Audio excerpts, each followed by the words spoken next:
पाणी म्हणजे जीवन. पाण्याशिवाय या पृथ्वी तलावावर कोणीच जिवंत राहू शकत नाही. सह्याद्रीचा हा कोकणातला पट्टा, कोकण भागातला हा सह्याद्रीचा घाटमाथा जितका निसर्गरम्य आहे तितकाच पाण्याच्या दुर्भिक्षामुळे देखील तो ओळखला जातो.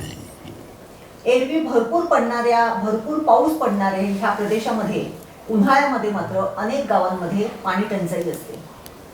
का असं होते ह्याची कारण मीमांसा अनेक वेळेस केली जाते. बंधारे घातले जातात, मात्र ज्यावेळेस पाण्याची खरंच गरज असते त्यावेळेस या बंधाऱ्यांमध्ये एक टिपूसही पाणी नसते. या सगळ्या संकल्पनांना छेद देत कणकवली तालुक्यातल्या सह्याद्रीच्या पट्ट्यातल्या अशाच एका छोट्या गावाने एक आदर्श घालून दिलेला आहे. त्या गावाचं नाव आहे नाटळ. या नाटळ गावातल्या ग्रामस्थांनी नाही तर त्यांच्या नदीला बंधारा घातला, तर तो अत्यंत प्रभावीपणे सक्सेसफुल करून त्या बंधाऱ्याचं पाणी आजही चांगल्या पद्धतीने त्या गावातल्या शेतकऱ्यांना वापरायला मिळतं. अनेक शासकीय बंधारे घातले जातात, अनेक लाख रुपये खर्च केले जातात, मात्र पहिल्यांदाच या कोकण पट्ट्यातल्या इतिहासात असं घडलेलं आहे की केवळ आणि केवळ ग्रामस्थांच्या माध्यमातून, ग्रामस्थांच्या सहकार्यातून आणि या ग्रामविकास मंडळाच्या मोटिवेशनने हा बंधारा बांधला गेला आणि या बंधाऱ्याचा उपयोग नाटळ गावातल्या लोकांना होतोय. आणि या सगळ्या कामाचं श्रेय ज्या ग्रामस्थांना जाते, ज्या ग्रामस्थांच्या मंडळाला जाते, त्यातील 2 शिलेदार आज आपण बोलवलेले आहेत. आणि ते आहेत या गावातले, या ग्रामविकास मंडळाचे अध्यक्ष विश्वनाथ सावंत आणि या ग्रामविकास मंडळाचे उपाध्यक्ष भालचंद्र सावंत. नमस्कार. दोघांचे मी खूप खूप स्वागत करते. सर्वात प्रथम तुमचे खरंच मनपूर्वक आभार मानते, धन्यवाद देते आणि तुम्हाला कॉंग्रॅच्युलेट करते, कारण एक वेगळं काम तुम्ही ह्या कोकण पट्ट्यामध्ये करून दाखवलेलं आहे. सगळ्यात पहिल्यांदा मला विश्वनाथ काका तुम्हाला विचारावंसं वाटेल की सगळ्यात महत्वाचं म्हणजे आपल्याकडे सहकार रुजत नाही, आपल्याकडे गावागावामध्ये एकमेकांच्या विरोधातली गटबाजी असते असं नेहमी म्हटलं जाते. परंतु तुमच्या नाटळ गावात अशी काय जादू तुम्ही केलीत की ह्या सगळ्या लोकांना तुम्ही आधी एकत्र आणलं?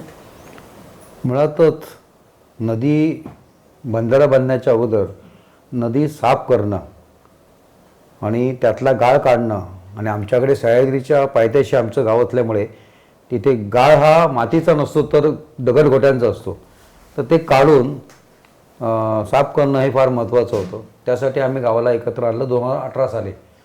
त्यासाठी आम्हाला नाम फाउंडेशनची मदत झाली आणि ह्या बंधाऱ्याच्या बाबतीमध्ये संजय यादव यांच्या कोकणभूमीची मदत झाली. आणि हा विषयच असा वेगळा होता की लोकांना पण याचा अचंबा वाढत होता की हे असं होऊ शकतं का, नदीतला गाळ कोणी काढू शकतं का, आणि नदीला पूर्वीसारखंच प्रभावित होऊ शकते का.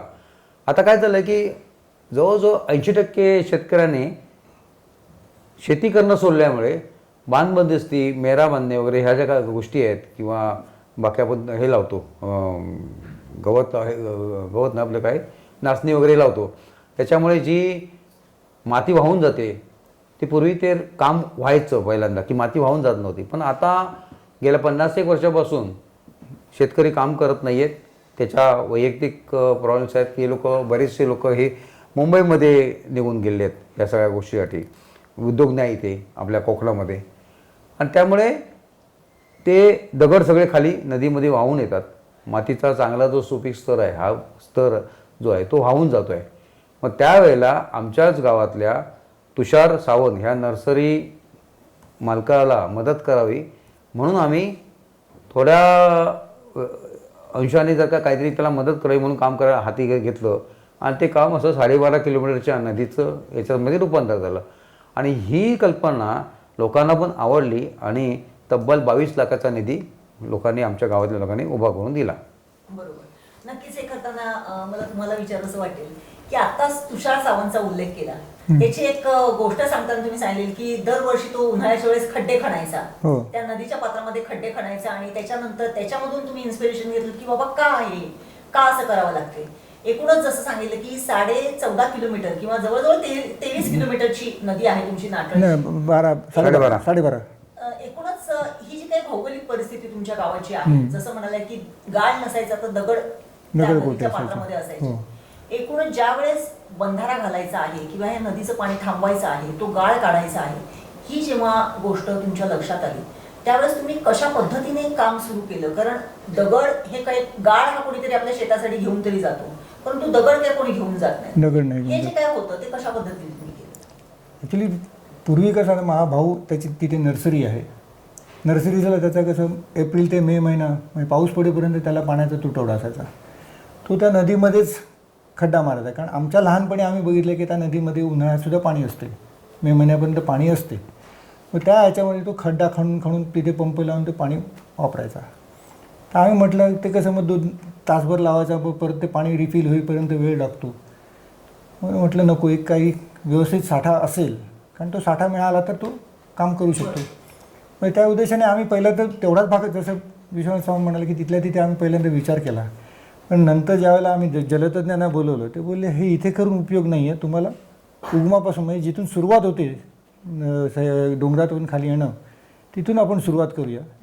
मग तिथपर्यंत आम्ही ज्यावेळेला गेलो तेव्हा बघितलं की सगळे नदी ही समतल झालेली आहे, जमीन आणि आजूबाजूचा परिसर शेतं, तर त्याला साफ करणं गरजेचं आहे. दगडगोटे जे आहेत, जसं आम्ही त्यावेळेला रस्त्याची कामं चालू होती त्यांना विचारलं तर हा दगडगोटा हा गोल आहे आणि या कन्स्ट्रक्शन कामाला गोल गोटा चालत नाही आणि परत ट्रान्सपोर्टेशन महाग पडतं, म्हणून त्यांनी ते नकार दिला. आणि मग आम्हाला जलतज्ञांनी सांगितलं की तुम्ही हा गाठ दोन्ही बाजूला टाका आणि पाण्याला मधून आपण मार्ग देऊया.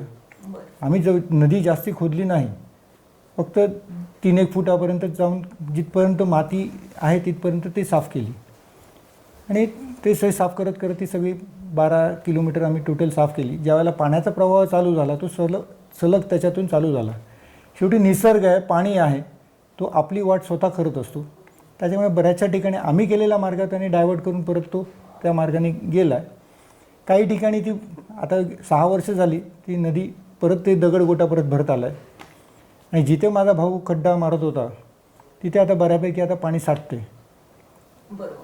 आणि त्याच्यामुळे त्याला मे महिन्यापर्यंत पाण्याचा तुटवडा येत नाही. बरोबर. आणि तिथे शासनाचे पण बंधारे बांधलेले, त्याच्यामुळे थोडासा तो झालेला आहे. बरोबर. आता ज्या पद्धतीने तुम्ही सांगितलं की गाळ आता म्हणजे गाळ नव्हता तर तिथे दगडगोटे होते आणि ते तुम्ही बाजूला केलेत फक्त, आणि पुन्हा तो जो नदीचा प्रवाह होता म्हणजे जे पात्र होतं ते प्रवाही करण्यासाठी केलं. प्रयत्न केला.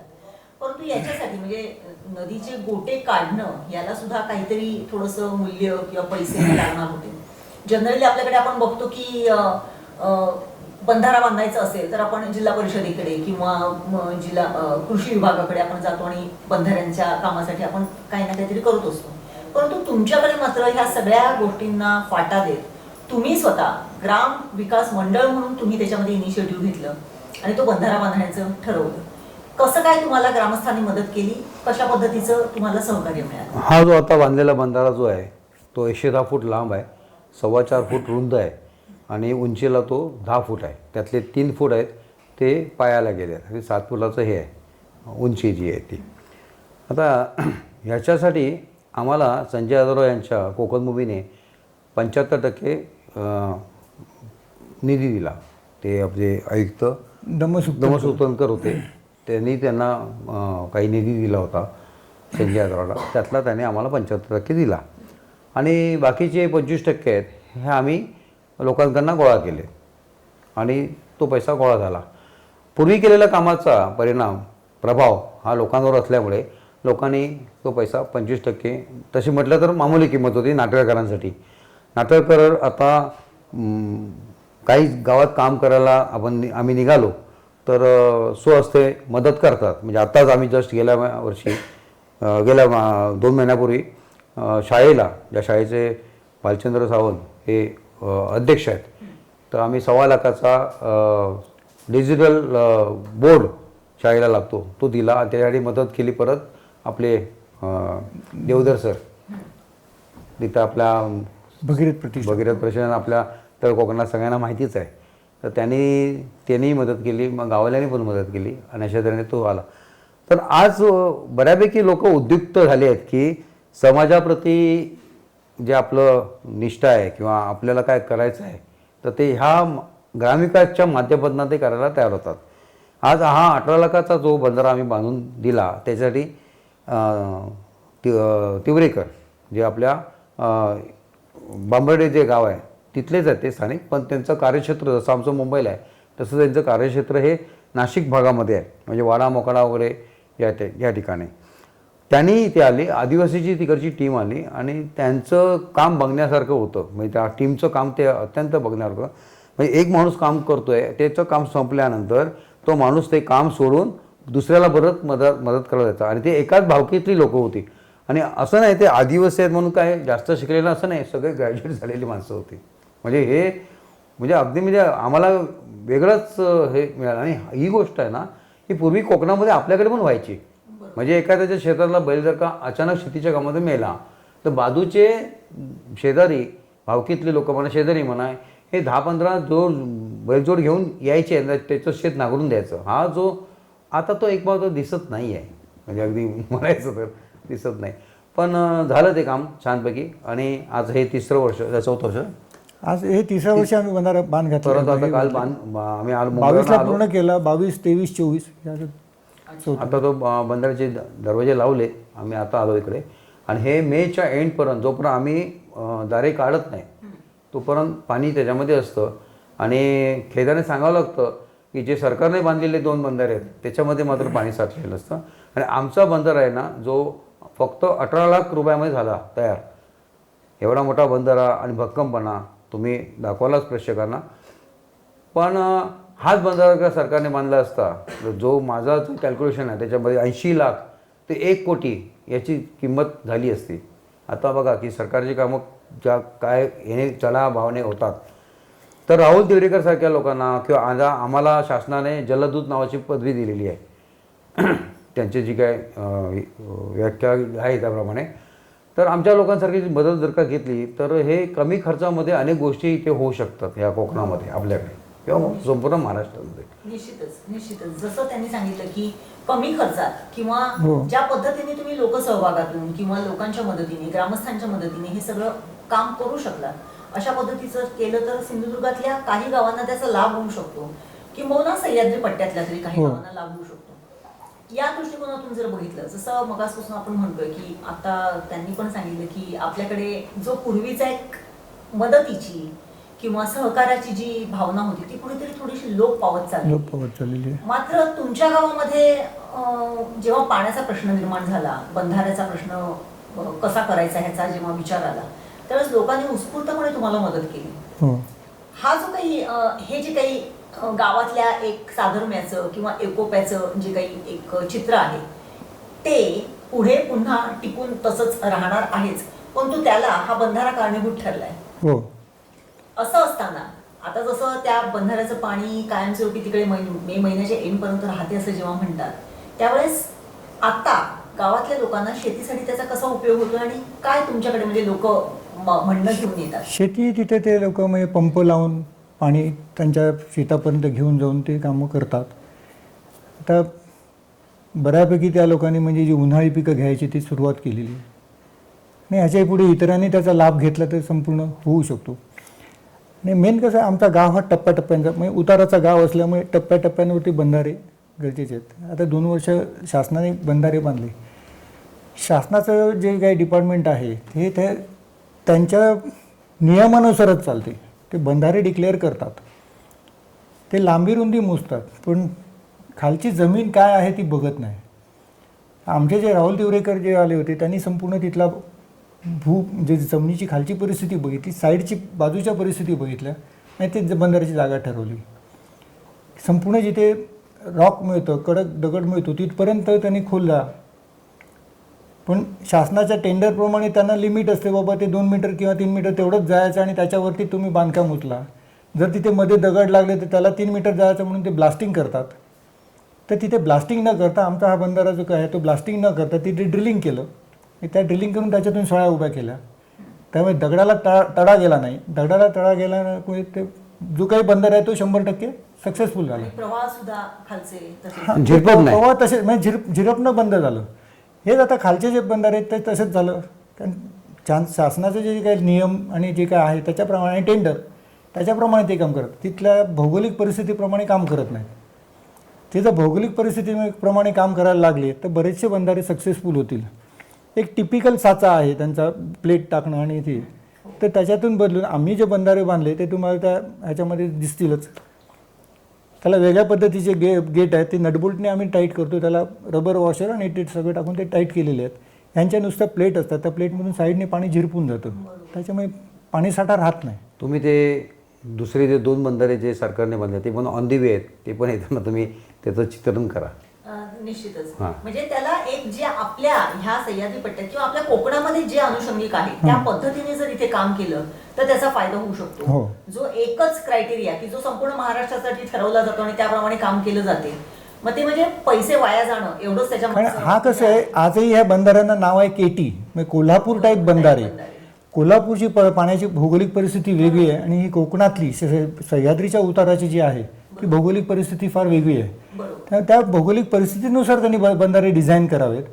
आता जसे राहुल तिवरेकर हे तज्ज्ञ माणूस आहेत, कुठे काय करावं हे मेन आहे. कसं लोक आपल्या सोयीनुसार बंधारे पाहिजे असतात, बरोबर. पण तो भौगोलिक परिस्थितीमध्ये ते नाही शक्य होत. पाणी कुठे अडेल ते बघायचं, कारण लोक म्हणतात मला इकडून तिकडे जायला वाट पाहिजे पावसाळ्यात म्हणून तो बंधारा बांधायचा, पण त्याचा उपयोग होत नाही. अशा रीतीने तो शासनाचा पैसा व्यर्थ जातो. बरोबर. बरं, आम्ही दोघांनी ह्या संदर्भातली वेगवेगळी शासनाची जी हे असतात वर्कशॉप Workshop असतात किंवा खाजगी पण त्यांना आम्ही अटेंड केलेले आहेत. तर एका शासनाच्या ह्याला वर्कशॉपला त्यांनी सांगितलं, त्यांचा सचिव आले होते आणि सगळे आयुक्त होते, कोकणातले कलेक्टर्स होते. तर त्यांनी त्यावेळेला सांगितलं की आत्ता GR असा आला आहे की प्रत्येक ठिकाणी आपण वेगवेगळे डिझायनिंग करावी लागते, हे शासनाने मान्य केलं आहे. GR आला आहे, ह्याला आता 5 वर्ष झाली, बरं. पण तरी देखील ते जुन्या पद्धतीनेच बंधारे बांधले जातात. हे असं का होतं का कळत नाही.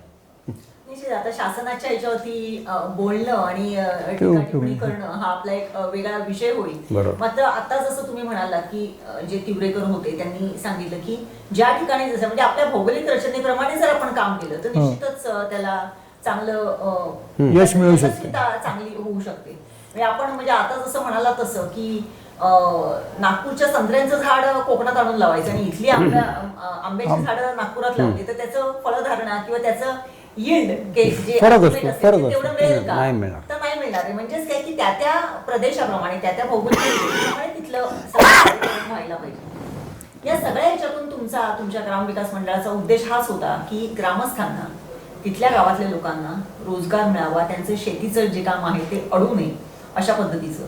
मगाशी एकदा बोलताना तुम्ही म्हणालेलंच की होता की थोडंसं आता गावातली लोक ही यांच्या शहराकडे स्थलांतर होत आहे, वाढायला लागलेलं आहे, स्थलांतर होऊ लागलेलं आहे. गावातली अनेक घरं ही ओस पडायला लागलेली आहेत, घरांना कुलप पडायला लागलेली आहेत. फक्त सणाच्या पुरते येतात आणि पुन्हा कुलूप बंद करून पुन्हा आपापल्या कामासाठी मुंबई पुण्याच्या दिशेने जातात. हे जर आपल्याला पुन्हा टाळायचं असेल आणि पुन्हा गावाकडे चला हा जो काही मंत्र आज अनेक लोकांचं चालू आहे, तर अनेकांनी हा मंत्र पुन्हा जपायला सुरुवात केली. नोकरी धंदे सुटले होते.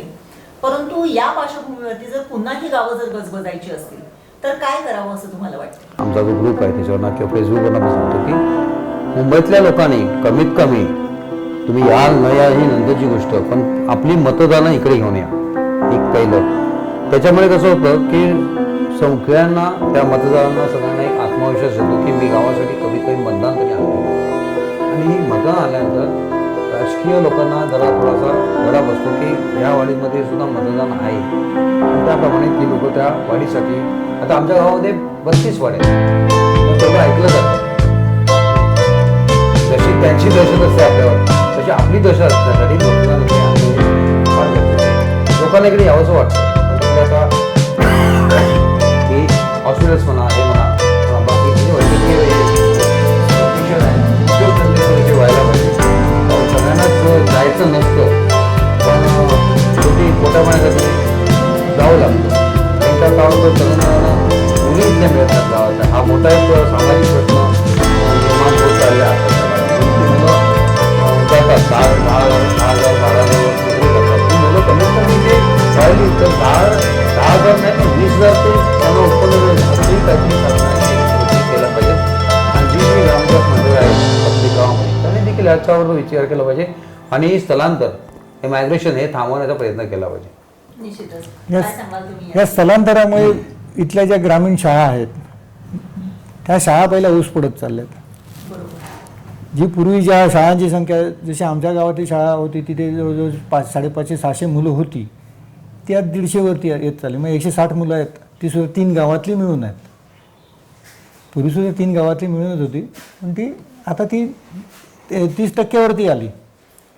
ही संख्या अगदीच नाही, कारण आता शासनाचे काही नियम असल्यामुळे त्या लिमिटेड विद्यार्थ्यांमुळे लिमिटेड शिक्षक मिळतात. त्याच्यामुळे समजा आम्ही 5-6 वर्ग चालवतो, आम्हाला शिक्षक 4च मिळतात, तर त्या ह्याच्यामध्ये शाळा आणि विद्यार्थी काय घडवणार, हा मेन प्रश्न येतो. जरी स्थलांतर पाठी आले, स्थलांतरित आहेत ते, तर बऱ्यापैकी या शाळा भरतील, गावात उद्योग निर्माण होईल, पडीक जमीन राहिलेल्या आहेत त्या पडीक जमिनी उपयोगाला येतील. त्यात महत्त्वाचं सांगायचं आहे की लोकांनी आज पूर्वी जे एकटे लोक कामं करत होते, मग एक कुटुंब कामं करत होतं, आज कुटुंबामध्ये माणसं नाही आहेत. त्याच्यामुळे लोकांनी जर सहकारी पद्धतीने जर कामं केली तर एकाला 10 माणसं मिळतात आणि ते काम होऊ शकते.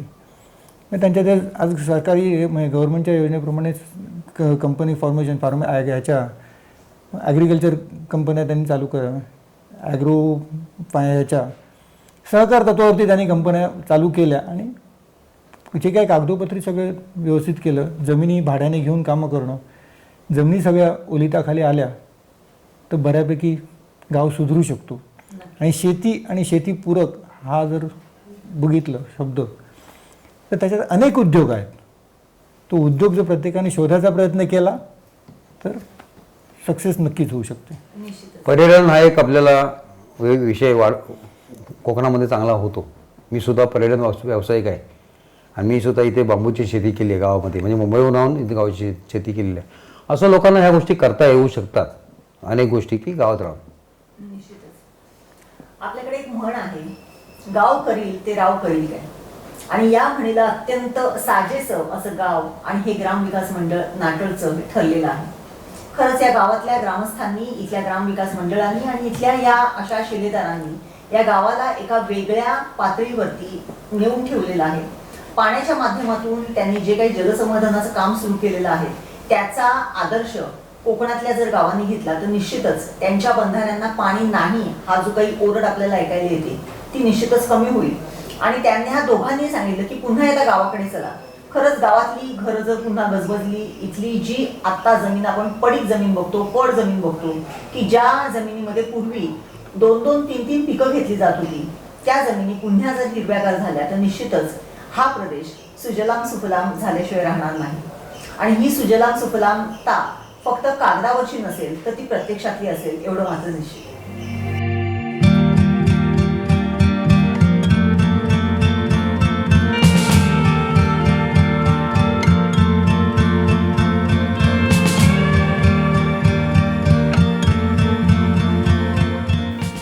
नमस्कार. पाणी म्हणजे जीवन. पाणी असेल तर या पृथ्वी तलावावरचा माणूस, जीवसृष्टी ही अत्यंत सुखी समाधानी असते. अशाच पाण्यामुळे एखाद्या गावाचं अर्थकारण, एखाद्या गावाचं कृषीकारण कसं बदलू शकते हेच पाहण्यासाठी आज आपण आलेलो आहोत कणकवली तालुक्यातल्या नाटळ इथे. नाटळमधला सावरकोंड बंधारा इथे आता आपण उभे आहोत. आपण बघतोय माझ्या मागे हा सावरकोंड बंधारा आहे आणि त्याचं जे काही बांधलेला बंधारा आहे तो आपण आता बघतोय. एकूणच या सावरकोंड बंधाऱ्यामुळे नाटळ गावातल्या विहिरींचं पाणी कसं, त्या विहिरींच्या पाण्याची पातळी कशी तशीच राहिलेली आहे.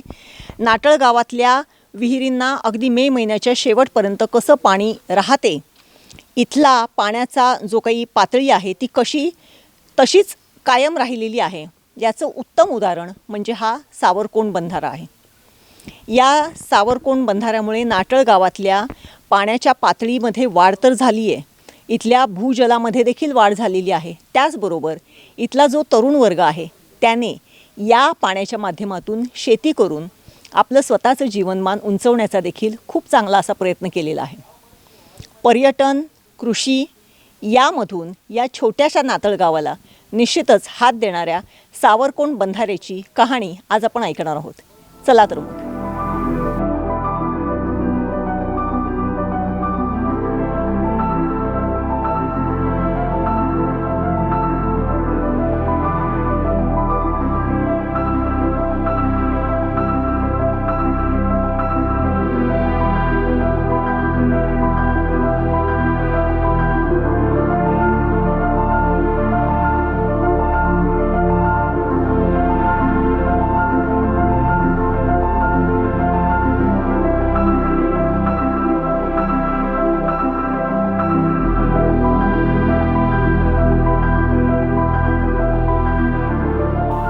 नाटळच्या बंधाऱ्याने या नाटळ गावातल्या ग्रामस्थांना त्याचा कसा उपयोग झालेला आहे याची माहिती देण्यासाठी आत्ता आपल्याबरोबर याच गावातले ग्रामस्थ आहेत प्रदीप सावंत. त्यांच्याचबरोबर आपण विचारूया की या बंधाऱ्यामुळे त्यांना कसा उपयोग झालेला आहे. प्रदीपजी, हा बंधारा बांधला जवळजवळ 4 वर्ष झालेली आहेत. पूर्वीची परिस्थिती काय होती आणि हा बंधारा बांधल्यानंतर आता गावातल्या लोकांना ह्याचा कसा उपयोग होतोय? हे बघा, ग्रामविकास मंडळाच्या मार्फत हा सावरकोंड बंधारा इथे बांधण्यात आला. जवळजवळ 4 वर्ष आता पूर्ण होत आलेली आहेत या बंधाऱ्याला. आणि ह्या बंधाऱ्याचं वैशिष्ट्य म्हणजे हा बंधारा बांधल्याच्या नंतर जी आमच्या गावामध्ये पिण्याच्या पाण्याची शेवटचे 2 महिने एप्रिल मेमध्ये टंचाई भासायची, ती टंचाई जवळजवळ आता मला माझ्या माहितीप्रमाणे 100% दूर झाली आहे. कारण विहिरींच्या किंवा बोरवेलच्या पाण्याची जी पातळी आहे त्या पातळीमध्ये वाढ झाली आणि पाऊस पडेपर्यंत जवळजवळ 2 फूट 3 फूट 4 फूट प्रत्येक विहिरीला पाणी आज असतं इथे. नक्कीच. आता जसं तुम्ही म्हणालात की 4 वर्ष तरी पाण्याची टंचाई नाही आहे, तसंच इथे शेतीसाठी सुद्धा म्हणजे एक भात झालं की नंतर मग पडच राहायची शेती, की पूर्वी जे भुईमूग, मूग, कुळीत, उडीद केला जायचा तशा पद्धतीचा आता ह्या पाण्याचा वापर करून किंवा फळपिकात आपल्याकडे घेतात, कलिंगड घेतात किंवा इतर काही घेतलं जाते, तसं काही इथे तरुणांनी करायला सुरुवात केली आहे काय तुमचा अनुभव आहे? नाही, आता बरेचसे मुंबईचे पण तरुण इथे आकर्षित झाले आहेत. मुंबईचे पण तरुण इथे येऊन नोकरीधंदा आपला सोडून इथे स्थायिक झाले आहेत. इथे पण कलिंगडाची शेती, भाजीपाला हे प्रत्यक्षात इथे करतायत.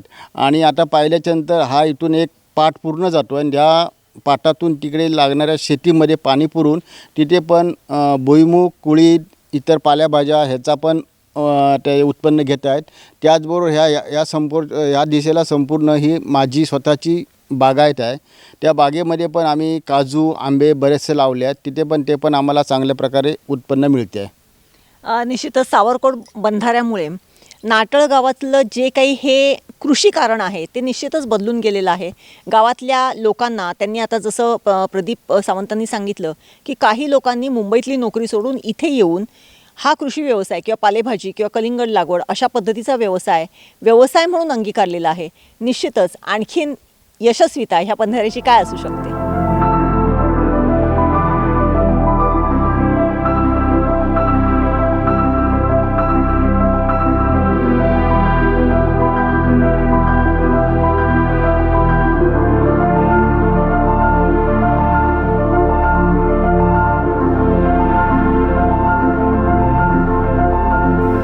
आत्ता आपण माझ्या पाठी हा जो काही जलाशय बघतोय हा सावरकोंड बंधाऱ्यामध्ये साठलेल्या पाण्याचा जलाशय.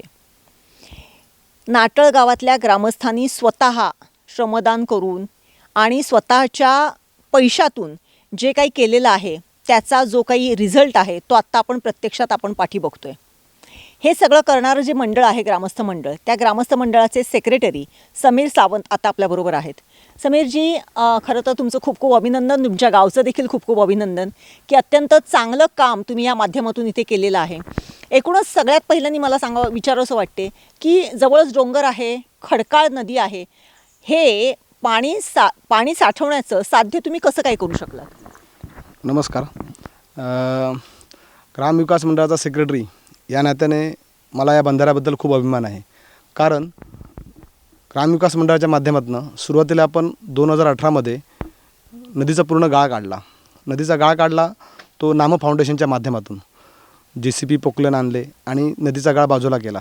नदी पूर्ण भरलेली होती, तो फक्त गाळ बाजूला करून आम्ही पाण्याला मार्ग करून दिला. पर्यायाने आमच्या जमिनीची धूप थांबली. शेतकऱ्यांना आनंद झाला. दुसरी गोष्ट, बंधारे होणे गरजेचं होतं असं अध्यक्ष, उपाध्यक्ष आणि गावातील ग्रामस्थांना वाटत होतं. मग अशी कोणती जागा निवडावी की जेणेकरून बंधारे बांधल्यानंतर त्यात पाणी राहील. कारण गावात खूप शासनाच्या माध्यमातून बंधारे झाले, पण त्याचा उपयोग ग्रामस्थांना झालाच नाही, किंबहुना आतमध्ये पाणीही राहिलं नाही. त्याचा फायदा फक्त आणि फक्त ठेकेदारांना झाला. म्हणून आम्ही एक अशी जागा निवडली की बाबा तिथे पाणी राहील.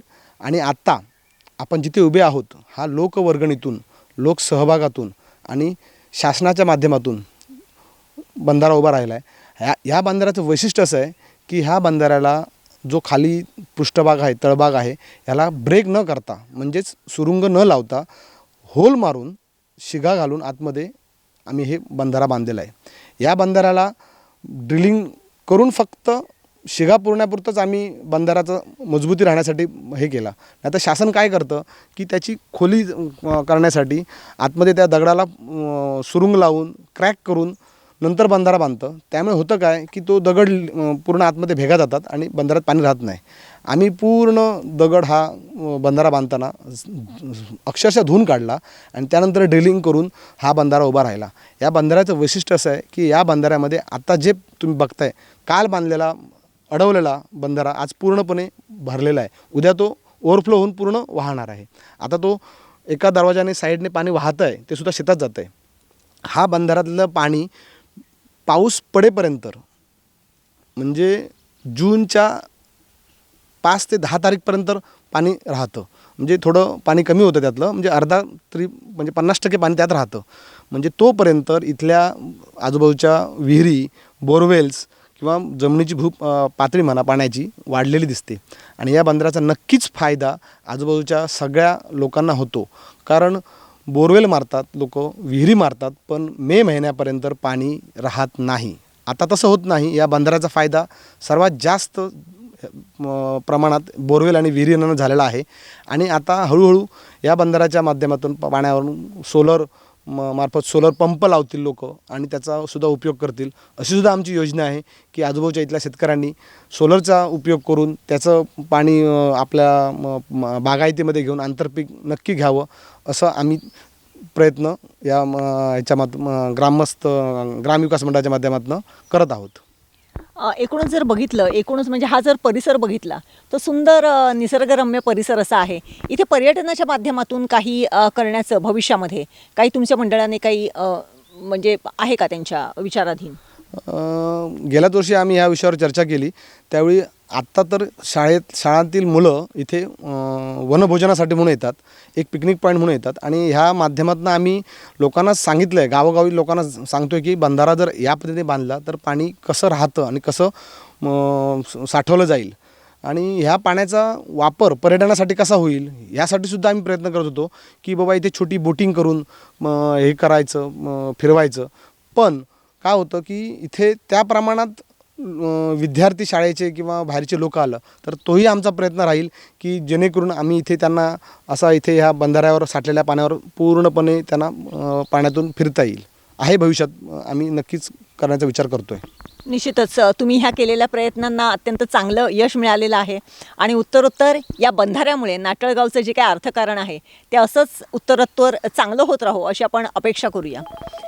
एकूणच जर बघितलं, नाटळ गावातल्या ह्या सावरकोंड बंधाऱ्यावरती आत्ता आपण आहोत. खरंच अत्यंत सुंदर असा परिसर, नीरव अशी शांतता, माझ्या पाठीमागे सुंदर असा जलाशय आणि त्याचबरोबर पक्ष्यांचा किलबिलाट. एका सुंदर अशा पर्यटन स्थळाला आणखीन काय लागते? या एका छोट्या बंधाऱ्यामुळे जर गावातल्या पाण्याची पातळी वाढत असेल, गावातल्या विहिरींना पाणी राहत असेल, या पाण्याचा वापर शेतीसाठी होत असेल आणि त्याचबरोबर या पाण्यामुळे जर इथलं पर्यटन बहरलं तर 100% नाटळ गावातल्या तरुणांना मुंबई पुण्याकडे जाण्याची खरंच गरज भासणार नाही. फक्त इच्छाशक्तीची आवश्यकता आहे.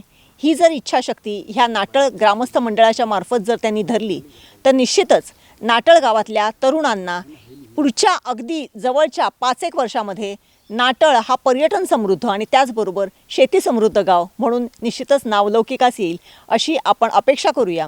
आणि त्या दृष्टीने नाटळ ग्रामविकास मंडळ आणि नाटळ ग्रामविकास मंडळाचे पदाधिकारी त्यांना सहकार्य करतील, नव्हे ते करूनच दाखवतील असं देखील आपण निश्चितपणे या निमित्ताने अपेक्षा करूया.